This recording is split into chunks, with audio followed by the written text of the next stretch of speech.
Alright, welcome back to Dale Kramer's Custom Cars and Anything.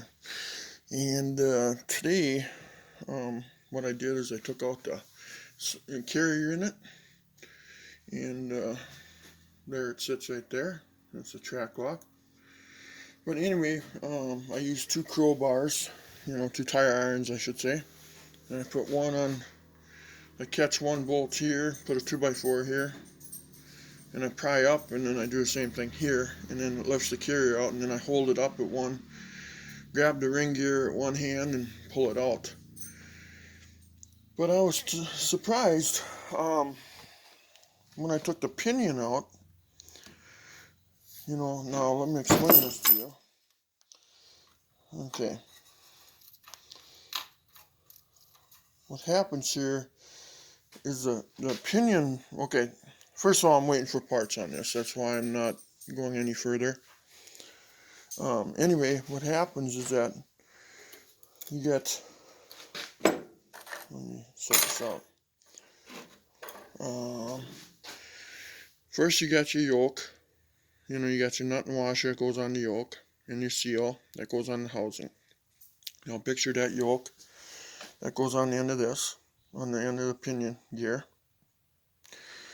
And what happens is that when this is an oil slinger, so this would technically go like this. Okay. Now what happens is that you see this back space. Okay. There's a flange in the housing that comes across, and this bearing sits on there. Now this is a cup bearing, so as you tighten it up into the race, because this is your race that goes in the housing. And what happens is that as you tighten this up, this race in here, well, the thing is you shim this up first, and so that way when you tighten up this bearing into the cup, it tightens your preload. This is called preload. The pressure between this bearing cup and this bearing cup. Okay? That would be your preload. Well, surprisingly enough, I didn't find any shims behind this because to get it tight where you want it, you shim it up. Okay?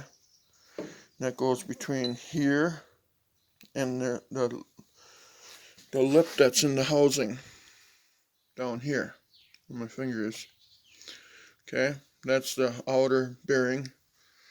And then the inner bearing, you can see the race. You can see where the shims would go in here. And that looks like that on the other side, the opposite way. So what they do is they fight one another. Okay? And you tighten it up, you set it until the bearings are tight enough.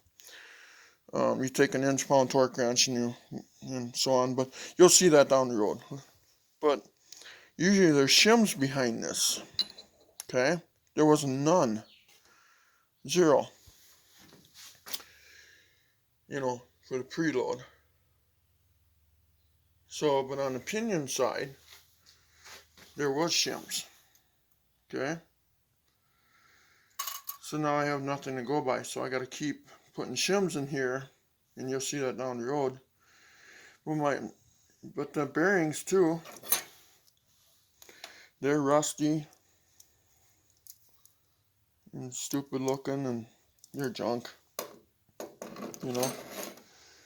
So now I had to order a shim kit that goes behind that cup.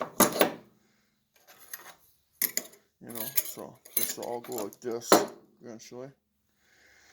But those shims have to be on where my thumb is, between here and the housing. But there was zero shims in there. That is the first one I ever discovered with no shims. So somebody was in here before, and then, they didn't know what they were doing, so now I have to bring it back. We'll talk to you later. Have a good day. Bye-bye.